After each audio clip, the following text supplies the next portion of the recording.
আসসালামু আলাইকুম রহমতুল্লাহি ওয়া বারাকাতুহু নাহমাদুহু ওয়া সাল্লাল্লাহু আলা রাসূলিল কারীম আউযু বিল্লাহি মিনাশ শাইতানির রাজিম বিসমিল্লাহির রহমানির রহিম বাবু আকলি ইয়াউমান নাহার। আজকের বক্তব্যের বিষয় হলো কুরবানির দিন আহার করা সম্পর্কে।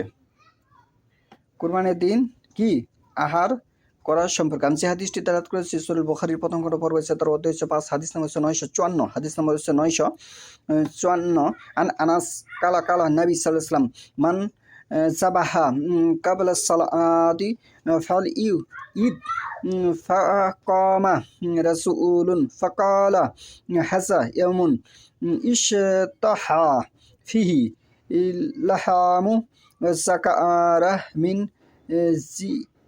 জিরানিহি ফাকা আন্না নবী সাল্লাল্লাহু আলাইহি ওয়াসাল্লাম সাদাকাহু ক্বালা রাই ইন্দি সাআতুন আহাব্বু ইলাইয়া মিন সাআতা লাহামিন ফারাক খাসা লাহু নবী সাল্লাল্লাহু আলাইহি ওয়াসাল্লাম ফাআলা আদরি আবালাকাত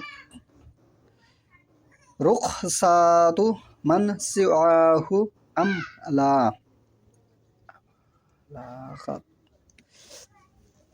আনাস ইবনু মালিক রাদিয়াল্লাহু হতে বর্ণিত, তিনি বলেন নবী সাল্লাল্লাহু বলেছেন, সালাতের পূর্বে যে জবাহ করবে তাকে পুনরায় জবাহ করতে হবে। কুরবানির ঈদের দিন যদি সালাতের পূর্বে কেউ জবাহ করে ফেলে তাহলে তাকে পুনরায় আবার জবাহ করতে হবে। তখন এক ব্যক্তি দাঁড়িয়ে বলল, আজকের এ দিনটিতে গোশত খাবার আকাঙ্ক্ষা করা হয়। সে তার প্রতিবেশীদের অবস্থা উল্লেখ করল। তখন নবী সাল্লাল্লাহু যেন তার কথার সত্যতা স্বীকার করলেন। সে বলল, আমার নিকট এখন 6 মাসের এমন একটি শাবক বাচ্চা আছে, মহিষের বাচ্চা, যা আমার নিকট 2টি পুষ্ট বকরির চাইতেও অধিক পছন্দনীয়। নবী সাল্লাল্লাহু আলাইহি ওয়াসাল্লাম তাকে সেটা কুরবানি করার অনুমতি দিলেন। অবশ্যই আমি জানি না এ অনুমতি তাকে ছাড়া অন্যদের জন্য কিনা। এখানে আনাস রাদিয়াল্লাহু আনহু সে বলতেছে, আনাস রাদিয়াল্লাহু একজন সাহাবী, সে বলতেছে যে রাসূলুল্লাহ সাল্লাল্লাহু আলাইহি ওয়াসাল্লাম এই সাহাবীকে ব্যতীত অন্য কাউকে অনুমতি দিয়েছেন কিনা আমি সে বিষয়ে অবগত নই।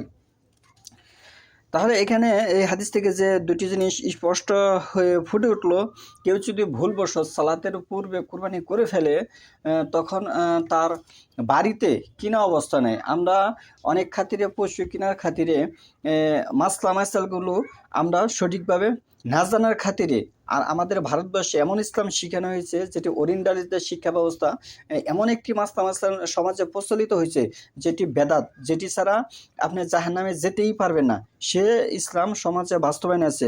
এই হাদিস থেকে যে দুটি জিনিস ফুটে উঠেছে, আসমানের নিচে কোরআনের পরে সর্বশ্রেষ্ঠ হাদিস গ্রন্থ হচ্ছে সহিহ বুখারী। সহিহ বুখারীর 954 নম্বর হাদিসে যেটি স্পষ্টভাবে দুটি জিনিস ফুটে উঠেছে, একটি হচ্ছে যদি আপনার পালা জিনিস হয়, মহিষের যে বাচ্চা সেটি যদি 6 মাসও হয় তাহলে আপনি কুরবানি দিতে পারবেন, এতে কোনো সমস্যা নাই।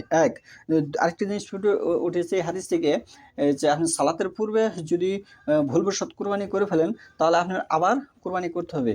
এই হাদিসের মূল বিষয় এগুলো দাঁড়িয়েছে এটি। আর একটি জিনিস যে সাহাবী আনাস রাদিয়াল্লাহু আনহু, বিখ্যাত একজন সাহাবী, তিনি বলতেছেন এই নির্দিষ্টটি এই সাহাবীকে ছাড়া অন্য কোনো ব্যক্তিকে দেওয়া হয়েছে কিনা আমি সঠিকভাবে অবগত নই।